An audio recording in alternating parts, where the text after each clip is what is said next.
Shalom untuk sobat-sobat GBI sekalian. Hari ini saya sudah bersama dengan Pak Sudi Dharma. Nah, kalau ada yang belum tahu siapa Pak Sudi, tapi rasanya banyak yang sudah tahu, bahkan semua sudah tahu. Beliau adalah Ketua BPD Kota Surabaya, betul ya Pak? Ya. Dan juga Ketua Bamak Jawa Timur juga. Nah, Jawa Timurnya sudah sudah purna, Iya. tinggal Surabaya. Surabaya, wow. Jadi kalau sobat-sobat muda, Bapak Sudi ini bisa jadi panutan ya. Jadi kalau kita ini biasanya kuliah, kerja gitu, kerja sampai seperti Pak Sudi ini. Kalau mau tahu siapa Pak Sudi, cari di Google. Itu pasti ada di Google. Ya, puji Tuhan hari ini di tengah kesibukan beliau, boleh meluangkan waktu untuk kita, sobat-sobat muda di GBI. Nah, kita akan berbicara tentang sebuah topik yang menarik. Kita akan bicara tentang anak muda. Nah, tadi saya sebelum on cam seperti ini, saya sempat tanya-tanya tentang bagaimana yang akan kita bicarakan tentang anak muda. Pak Sudi langsung bilang, wah itu juga concern saya. Langsung seperti ini, langsung disambar. Dan saya senang sekali karena beliau ini juga memiliki kerinduan untuk anak-anak muda, terutama di GBI ya Pak ya. Boleh bangkit. Dan bukan hanya bangkit, tetapi boleh bertumbuh dan berbuah. Ya. Oke, Pak, kalau boleh tahu nih, kan hari-hari ini kita ini menghadapi masalah yang sama ya di gereja ya sebetulnya ya. Gereja dianggap bukan berarti tidak relevan, tapi dianggap kuno, ketinggalan zaman bagi banyak anak muda. Nah, sebetulnya Pak Sudi setuju nggak sih dengan statement seperti itu? Ya, kita ini sebenarnya bukan saja untuk gereja ya, tetapi untuk umat manusia diberi kesempatan oleh Tuhan melalui apa yang disebut dengan pandemi COVID-19. Satu perkara yang saya tangkap yang harus kita sungguh-sungguh menguji hati adalah adakah kita ini sebagai manusia umumnya kita masih mempunyai semangat, kita masih mengerti apa yang menjadi tugas dan tanggung jawab kita di masa pandemi, masa yang sulit. Jangan sampai oleh karena pandemi, oleh karena masalah, kewajiban kita untuk manusia hidup itu menjadi hilang. Apalagi berbicara tentang generasi muda. Ya. Generasi muda ini menjadi di mana-mana tempat segmen kehidupan, ya generasi muda ini selalu menjadi pelopor, menjadi perintis, menjadi seorang atau generasi yang militan menghadapi situasi dan masalah.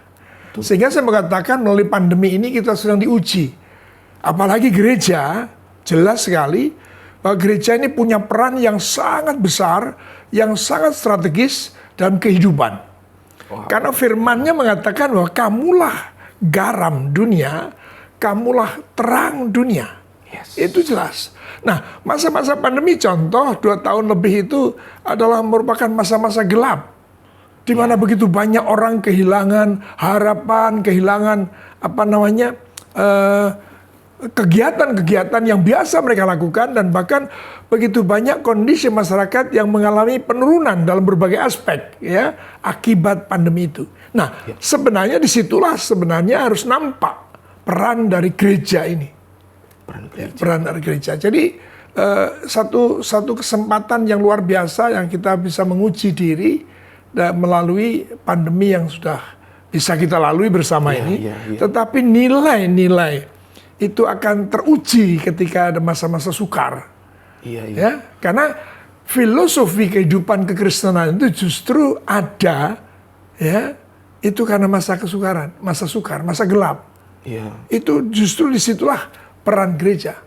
Itu sementara yang bisa saya sampaikan tentang gereja dan situasi kondisi yang berkembang hari ini. Iya, kalau dilihat perkembangan nih Pak Sudi ya, akhir-akhir ini anak-anak muda dengan tadi adanya pandemi, gaya hidupnya berubah.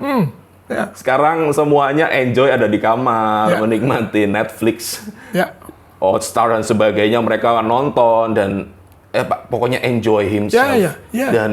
Dan itu membuat kita ini jadi repot juga ya Pak untuk masuk kembali ke dalam dunia mereka. Padahal semangat kita dalam bergereja, kita adalah anak-anaknya Tuhan sebagai keluarga Allah, seharusnya kita saling mengasihi satu dengan yang lain. Tapi di dalam situasi yang sangat uniter ini gimana ya Pak Sudi ya kita untuk mulai meriset kembali kebiasaan-kebiasaan yang baik itu. Tadi saya menangkap satu perkara, satu hal yang sangat penting, yaitu hidup dalam kasih, jadi saling mengasihi dan sebagainya. Coba kita bayangkan ketika dalam masa sukar, sebenarnya itu kan harus menonjol karakter Tuhan dalam hidup kita, yaitu yang pertama adalah kasih.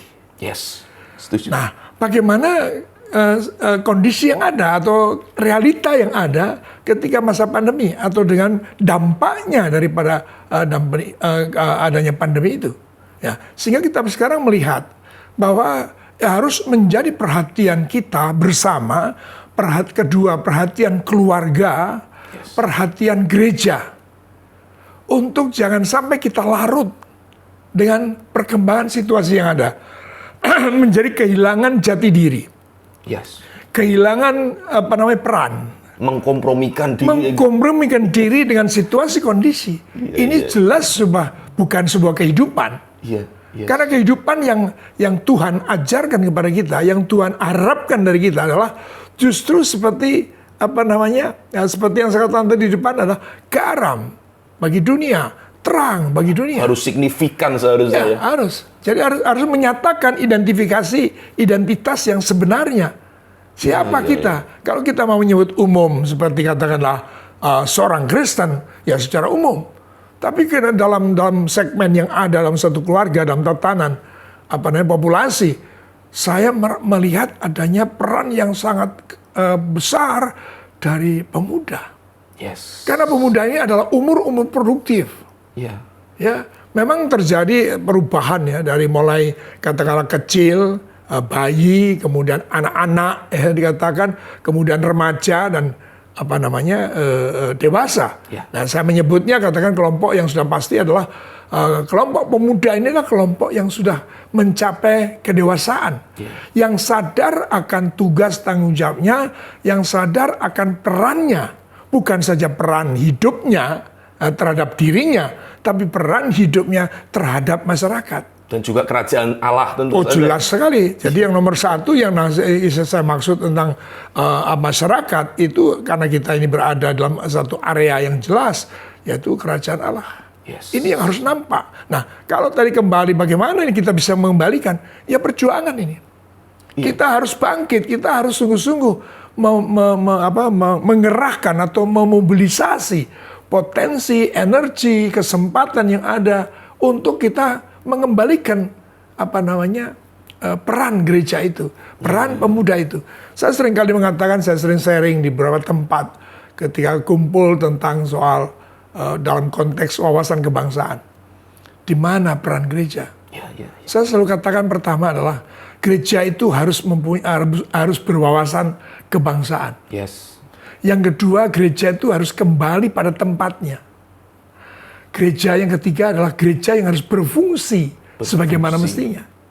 Nah, dalam tiga peran ini, tiga keberadaan ini, saya menempatkan pemuda ini sebagai satu kelompok yang potensial. Aset sebetulnya. Ya, sebenarnya bagaimana wawasan kebangsaannya, bagaimana perannya sebagai gereja, bagaimana tempatnya sebagai gereja, bagaimana perannya. Apakah yang bersangkutan atau kita semua umumnya atau pemuda itu katakan, apakah benar-benar kita sedang berada pada tempatnya? Seperti anggota tubuh dikatakan ya. Kalau tidak pada tempatnya masa bisa berfungsi. Iya. Itu. Ini Pak Sudi. Kalau kita melihat ya sekarang ya, Pak Sudi juga adalah seorang gembala di tempat ini. Biasanya gereja yang bertumbuh itu pasti anak-anak mudanya aktif sekali. Gereja yang biasanya sudah mengadakan ibadah seperti itu, tapi tidak ada pertumbuhan, biasanya most likely anak mudanya nggak ada sudah. Bukan nggak aktif lagi, tapi malah nggak ada. Nah, ini adalah sebuah fenomena yang bukan hanya dialami oleh gereja-gereja di GBI, tapi di banyak gereja. Tapi seringkali kita miss, dan ditambah lagi pukulan uppercut-nya ini dalam 2 tahun terakhir ada pandemi. Ya. Jadi sebuah excuse juga bagi banyak gereja untuk mengatakan, wah ya karena pandemi kita bisa apa? Ya. Bagaimana menurut Pak Sudi? Ya itu. Saya ingin mengatakan bahwa justru dalam masa sukar, ya, garam itu menyatakan dirinya. Justru di masa gelap, terang itu harus menyatakan keberadaannya. Jadi menurut saya adalah salah besar kalau kita memberikan satu sikap yang excuse terhadap situasi yang ada ini. Ya, sehingga katakan, wah, gimana Pak, nggak ada kegiatan. Ya, bagaimana pandemi? Oh iya itu, nggak ada kegiatan. Nggak ada kegiatan, nggak pandemi. Lalu situasi ke depan kan, wah kita belum tahu apa yang harus kita lakukan. Di masa pandemi ini atau mungkin pasca pandemi, kita belum tahu. Karena kita belum tahu sampai kapan pandemi ini ada. Dan tidak punya pemikiran, tidak punya perencanaan, tidak punya persiapan. Wah ini masalah besar menurut saya. Jadi gereja itu ketika have no plan, ada peribahasa, if you have no plan, you plan to fail. Ya. Akhirnya ya ujungnya kita kemana sudah tahu, tetapi ini bukan untuk menggurui, tetapi Pak Sudi tadi menjelaskan bahwa ini belum terlambat loh. Kita masih ini ada di babak kedua. Ini hebatnya dalam Tuhan. Iya. Dalam Tuhan tuh nggak ada kata terlambat. Yes. Mau separah apa nih kalau ngomong soal satu kepribadian seseorang atau kejatuhan seseorang, seberat apapun, ya, dan sudah umurnya sudah katakan lanjut, ya, kita tidak ada dalam Kristus itu kata terlambat. Betul. Karena senantiasa itu justru menjadi sebuah pintu pertama yang harus dibuka, ya, untuk bisa menyelesaikan masalah.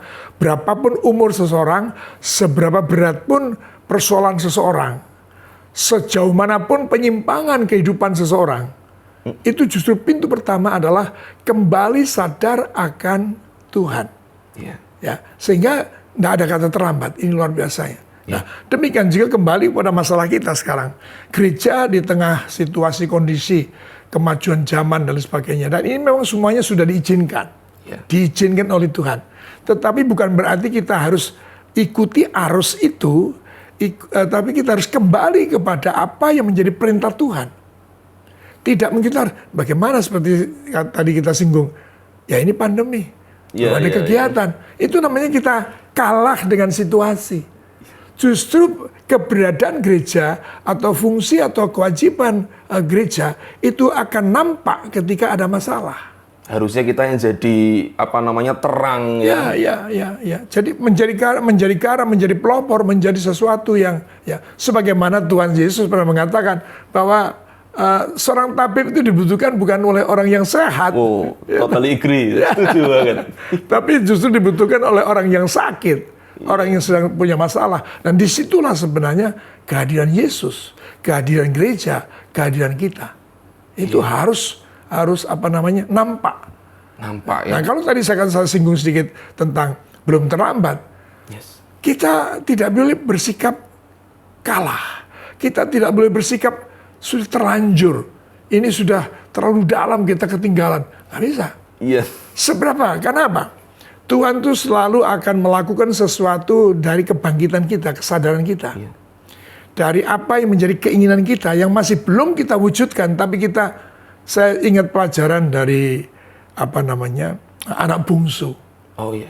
Ya, jadi begitu dia sadar akan kesalahannya, sadar akan pelanggarannya, sadar akan dosanya, dia sudah mikir, waduh, karena situasi kondisi tuh. Dalam keadaan lapar, ini di rumah bapakku itu banyak orang upahan, di rumahnya itu banyak makanan, itu kan sadar.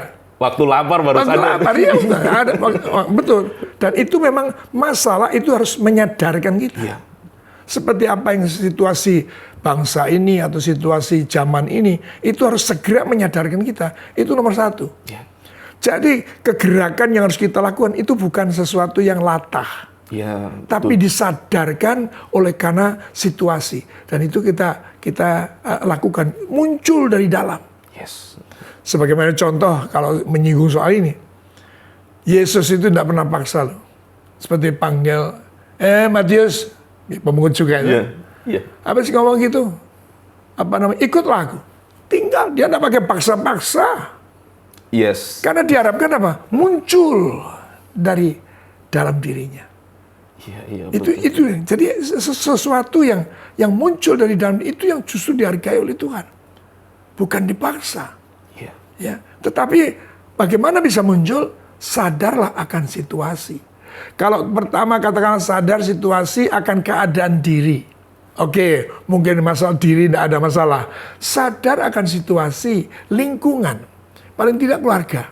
Yeah. Dengan contoh kembali, kepada ada masalah dengan adanya pandemi, bagaimana keadaan saya? Oh, saya nggak ada masalah. Keluarga bagaimana? Lalu melebar lagi terhadap pekerjaan, itu harus menyadarkan kita. Kita harus berangkat dari penyadaran diri, lalu ambil keputusan untuk lakukan sesuatu. Betul, Pak. Tadi saya nangkep poin yang luar biasa sih. Seharusnya pada waktu kita itu ada di dalam krisis, seharusnya itu jadi wake up call. Ya. Bukan jadi lullaby buat kita, bukan jadi malah oke, saya waktunya untuk tidur. Ya. Tapi memang kalau melihat realitas, Pak, saat ini kalau saya sering guyonan itu BC ya, before COVID sama after COVID, itu ada sebuah perbedaan besar. Jadi ada di beberapa gereja, seperti yang tadi saya sempat singgung, dulunya misalkan jemaatnya 50 di jemaat anak muda. Ya. Setelah COVID tinggal 20, tinggal 15. Dan itu banyaknya yang keluar malah yang penting-penting seperti itu. Kalau ini kita ngomong secara konkret, kira-kira kalau gereja harus bersikap seperti apa dalam kondisi seperti ini?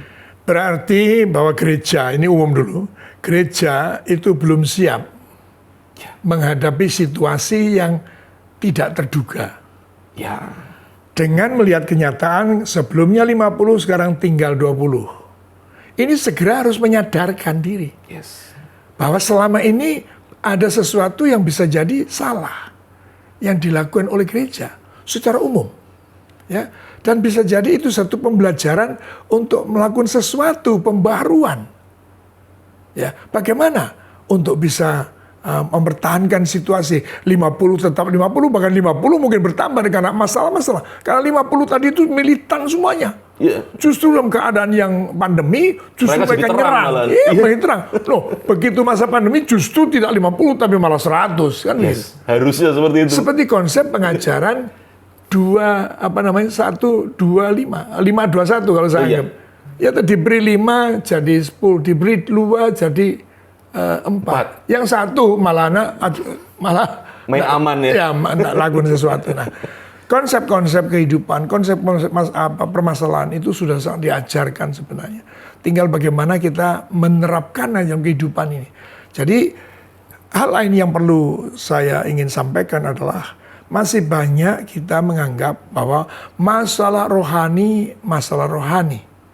Artinya dia akan mengatakan kalau masalah jasmani jangan bicara rohani dong. Dibedakan, ada dikotomi sebenarnya. Ada dikotomi, ada batasan. Ini satu sikap yang jelas salah. Kita begitu bertobat, kita disebutkan sebagai warga kerajaan surga. Oke? Tapi kita masih hidup di dunia. Masih napak bumi. Betul, kenapa? Karena Tuhan mau supaya kita menjadi contoh, menjadi teladan, menjadi terang di bumi ini. Bukan kemudian kita meniru gaya hidup mereka yang masih duniawi. Iya. Karena ada kesengajaan memisahkan kehidupan rohani dan jasmani. Kalau sudah di gereja, waduh rohani sekali. Haleluya. Mungkin pakai dasinya dan gaya bicaranya luar biasa. Tetapi pada keseharian tidak lagi nampak. Betul. Manusia rohaninya. Padahal jelas firman-Nya mengatakan barang siapa percaya kepada Yesus Kristus, ia adalah ciptaan yang baru. Yang lama sudah berlalu. Sesungguhnya yang baru sudah datang. Nah, ini perlu diajarkan oleh gereja, perlu digemakan, perlu digelorakan. Kembali khususnya bukan berarti karena kita menyoroti tentang pemuda yang punya potensi, punya energi, punya ide-ide yang brilian biasanya kan gitu. Itu harus ditujukan kepada mereka. Yeah. Justru inilah kesempatannya untuk menyadarkan mereka situasi kondisi yang ada. Karena apa? Kita memang bangga dengan kemajuan teknologi. Yeah. Bangga.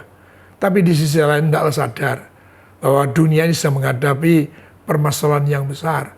Yaitu contoh dengan adanya masalah climate change ini. Iya. Ya, itu bisa-bisa akan dipakai menjadi alasan.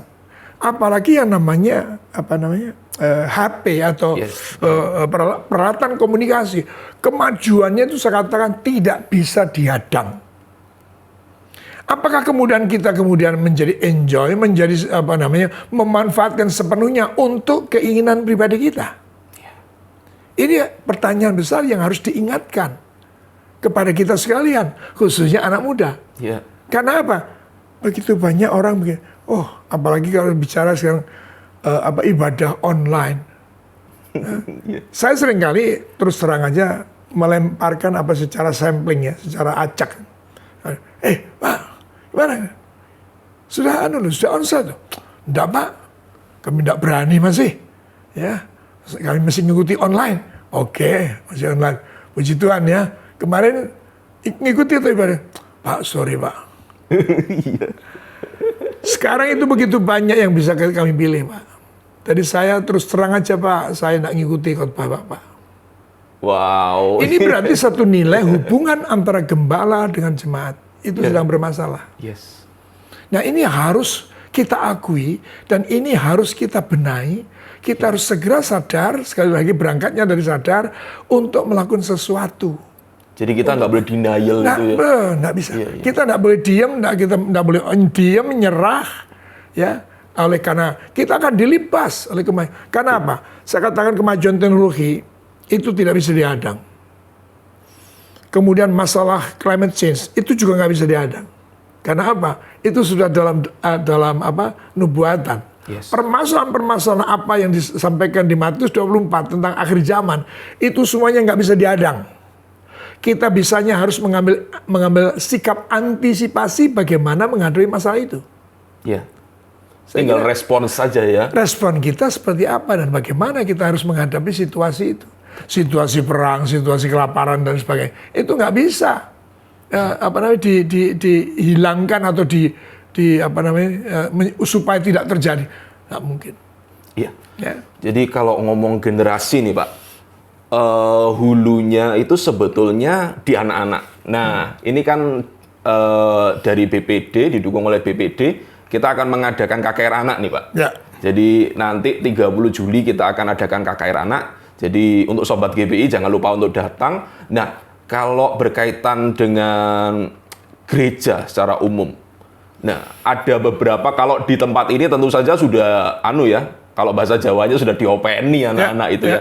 Tapi ada contoh-contoh bahwa anak-anak itu menjadi warga kelas 2 di dalam gereja. Padahal ini adalah masa depan gereja. Dan saya yakin Pak Sudi juga sepakat dengan ini.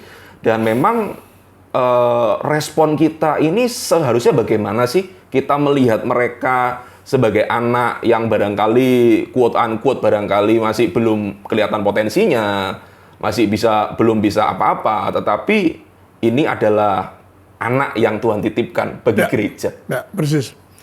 Ya, menyoroti kehidupan anak muda atau berbicara tentang bagaimana anak muda di dalam gereja. Yes. Terus terang kita harus fair, kita harus adil. Itu tidak begitu saja terjadi. Ya. Tetapi ini adalah tanggung jawab daripada keluarga. Dari keluarga dulu. Keluarga. Yes. Karena keluarga ini sebenarnya adalah tempat pemuritan yang pertama.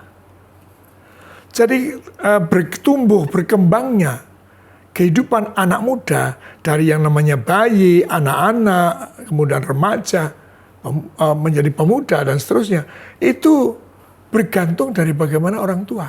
Itu yang pertama. Itu yang pertama. Kita tidak bisa nyalakan langsung gereja. Iya. Tetapi apalagi kita langsung menyalahkan anak muda itu, kok sama sekali acu tak acu, asik dengan game dan lain sebagainya. Iya. Kita harus lihat akarnya. Iya, betul. Akarnya adalah kembali kepada peran keluarga. Harus diingatkan kepada kita sekalian bahwa keluarga itu mempunyai satu peran yang strategis. Keluarga baik, gereja akan baik. Keluarga baik, bangsa akan baik. Jadi kata kuncinya ada pada keluarga. Satuan terkecilnya kalau solid. Satu unit terkecil tapi yang sangat menentukan bagaimana keberadaan gereja, bagaimana keberadaan bangsa. Itu berangkat dari unit terkecil yaitu keluarga. Keluarga Kristen. Keluarga Kristen, apalagi menyebut dirinya sebagai Kristen. Kita ini harus sungguh-sungguh harus sadar bahwa namanya keluarga itu adalah merupakan satu lembaga pertama yang dibangun oleh Allah setelah penciptaan. Sepenting itu. Sepenting itu menjadi proyek pertama, menjadi perhatian pertama Tuhan untuk membuat unit terkecil. Sehingga firman Tuhan mengatakan bahwa seorang anak laki-laki akan meninggalkan ayahnya dan ibunya dan akan bersatu dengan istrinya menjadi satu daging. Itu bentukan pertama, proyek pertama, lembaga pertama yang dibangun oleh Tuhan, keluarga. Sehingga kita harus tangkap bahwa keluarga di mata Tuhan itu penting. Iya. Nah, kalau sampai namanya keluarga ini kita hanya, yaitu alami sajalah. Yang namanya keluarga itu terbentuk begitu, jadi laki-laki perempuan pacaran, lalu kemudian menikah dan dianggap itu sebagai sesuatu yang sekedar alami, yang tidak ada nilai-nilai kerajaan. Ini masalah besar. Jadi kita harus membangun keluarga ini dengan nilai-nilai kerajaan. Apa sih maksud Tuhan mempertemukan laki-laki dan perempuan untuk membuat unit terkecil yaitu yang disebutkan keluarga? Apa tujuannya? Ya, paling tidak seperti saya katakan tadi, supaya beranak cuculah kamu, penuhilah bumi. Tapi jangan lupa, keluarga ini adalah merupakan perahu untuk kita bisa mengarungi kehidupan menuju ke satu tujuan yang jelas. Kalau seandainya kita tidak perhatikan keluarga, kita tidak perhatikan perahu yang kita tunggangi, yang saya sebut keluarga tadi adalah perahu. Bisa-bisa bocor, nggak tahu. Di mana bocornya? Kita nggak tahu. Nah, yang dimaksud bocor, air masuk dalam perahu, itu pengaruh dunia yang saya maksud. Yeah. Masuk dalam perahu itu, masuk dalam keluarga itu. Dan kita biarkan. Ketahuannya nanti begitu anaknya sudah gede. Ya, lalu bisa jadi yang namanya kehidupan yang tidak harmoni lagi keluarga itu, berarti itu sudah terjadi kebocoran. Karena pengaruh dunia sudah masuk. Ini masalah. Iya. Jadi di hari-hari ini, saya kira kita perlu kembali mengingat tentang bagaimana bicara generasi muda dalam perannya dan sebagainya. Tapi harus fair, saya katakan tadi, tidak langsung kita menyalahkan si anak muda, tidak menyalahkan yang namanya gereja dan sebagainya. Gerejanya, iya. Bagaimana keluarga kita? Bagaimana sebaliknya kemudian gereja mengajarkan sesuatu yang penting terhadap pengajaran pentingnya keluarga di dalam gereja. Ini perlu. Iya, setuju. Ya, ini perlu karena apa? Di situ juga ada generasi yang akan memegang tongkat estafet kehidupan. Baik untuk pendidikan, baik untuk keluarga, baik untuk gereja, untuk bangsa. Di situ. Justru kalau saya melihat ya, justru iblis itu merusaknya bukan merusak di dalam gereja dulu, tapi di dalam unit keluarga. Persis. Ketika ada keluarga yang hancur, anak dari keluarga broken home biasanya ya bermasalah juga. Persis. Nah itu yang harus kita pikirkan. Jadi istilahnya bukan saja tindakan untuk segera menolong seseorang itu karena dia yang sudah sakit, dia sudah jatuh, dia menjadi bandar narkoba dan sebagainya. Itu memang harus menjadi perhatian kita secara umum, apalagi juga perhatian gereja, bagaimana kehidupan anak muda kita. Ya. Tetapi kita harus bisa melihat, menarik satu permasalahan itu ke belakang sebentar. Bagaimana dengan keadaan keluarganya? Ada apa sebenarnya keluarga Kristen hari-hari ini? Okay. Ya, apakah termakan oleh kemajuan teknologi? Apakah terlalu terbelenggu dengan permasalahan yang ada sehingga menjadi kurang perhatiannya kepada ibadah, perhatiannya kepada atau andalannya kepada Tuhan? Ini kan juga harus merupakan satu nilai-nilai yang harus kembali kita gali. Kembali adalah yaitu peran keluarga dalam gereja.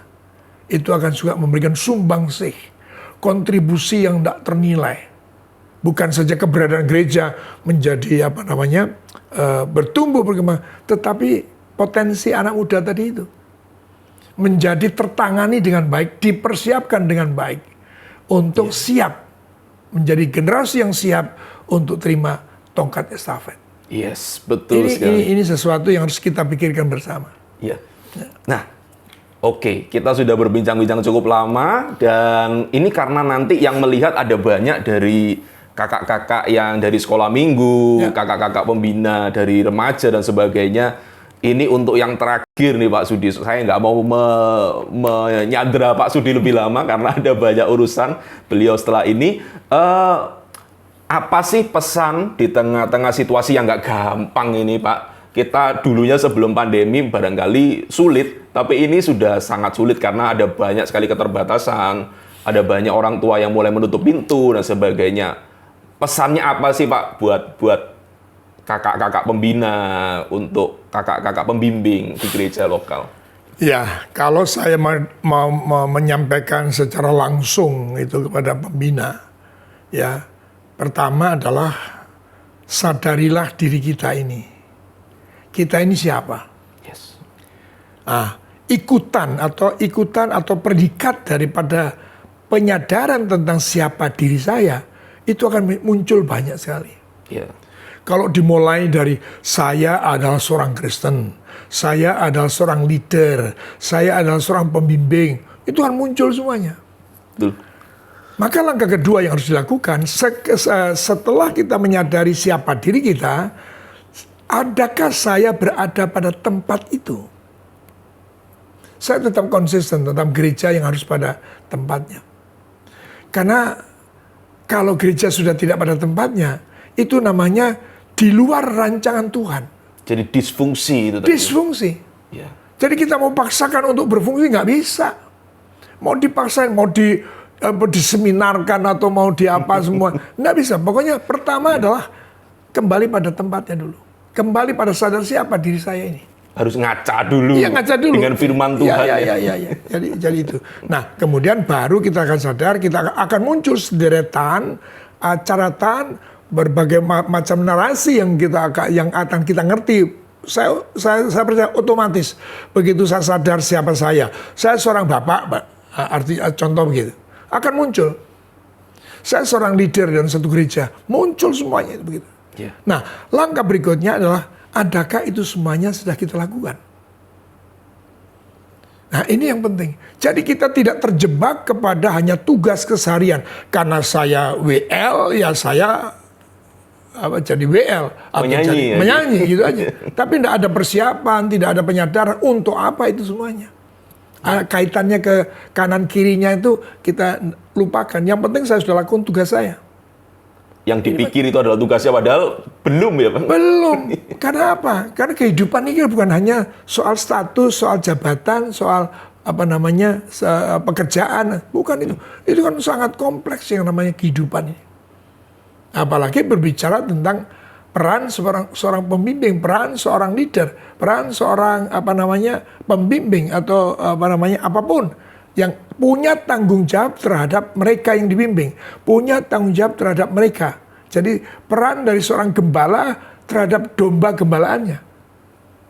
Ya ini. Jadi yang ketiga yang harus kita bangun adalah hubungan. Apakah sungguh-sungguh kita sudah menghidupi peran itu? Ya, berarti kita ada di dalamnya dan kita memang terhubung.